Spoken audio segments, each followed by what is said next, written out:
Happy Christmas అండి. ఎందుకని నువ్వు క్రిస్మస్ సెలబ్రేట్ చేస్తున్నావు? నాకు క్రిస్మస్ చేయడం నాకు ఇష్టం లేదు. యేసుక్రీస్తు ఇప్పటి వరకు మన కోసం ఏం చేయలేదు.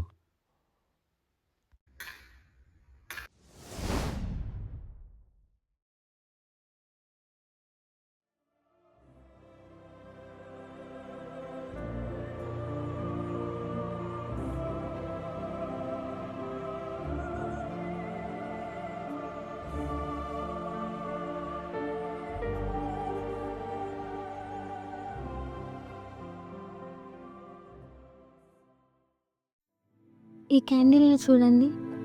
ఇది చాలా చిన్నది, బలహీనమైనది, సింపుల్‌గా ఉంటుంది. కానీ అది చీకటిని దూరం చేస్తుంది. అందుకే చీకటిలో ఉన్న ప్రజలను వెలుగులోనికి తీసుకురావడానికి యేసుక్రీస్తు జన్మించారు. ఏంటి, చీకటిలోనికి వెలుగుని తీసుకురావడానికి యేసుక్రీస్తు జన్మించాడా? నీకేమన్నా పిచ్చిగానే పట్టిందా ఏంటి? మనం బిల్లులు కట్టుకోవడానికి ఇబ్బంది పడుతున్నాం, ఫైనాన్షియల్గా చాలా స్ట్రగుల్ అవుతున్నాం, అవమానాలు పడుతున్నాం, అనారోగ్యంతో బాధపడుతున్నాం. మరి ఇంత జరుగుతుంటే ఏమైపోయాడు యేసుక్రీస్తు?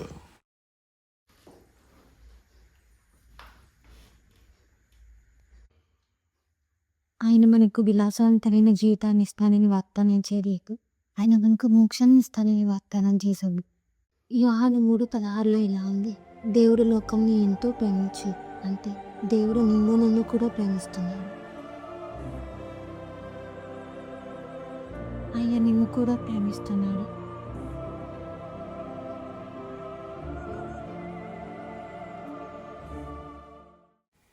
కానీ దేవుడు నన్ను ఎందుకు ప్రేమిస్తాడు? నేను ఆయన నమ్మట్లేదు కదా. నువ్వు ఆయన నమ్మకముందే ఆయన నిన్ను ప్రేమించాడు. నువ్వు పుట్టకముందే ఆయన నిన్ను ఎరిగి అన్నాడు. అందుకే యేసు శిశువుగా జన్మించింది, వినయంగా సులువుగా మనం ఆయన్ని చేరుకునేదా. అంటే ఇప్పుడు యేసుక్రీస్తు చీకటిలో ఉన్న ప్రజల కోసం వచ్చాడా?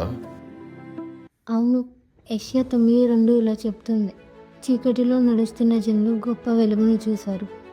యేసుక్రీస్తే ఆ వెలుగు. నేను ఇంకా ఆయన నమ్ముతానో లేదో తెలియదు, కానీ నాకు మాత్రం ఆ వెలుగు కావాలి. యేసుక్రీస్తు ఎవరిని బలవంతం చేయడు. ఒక్కసారి మీ హృదయాన్ని తెరవండి, కొంచెమైనా సరే.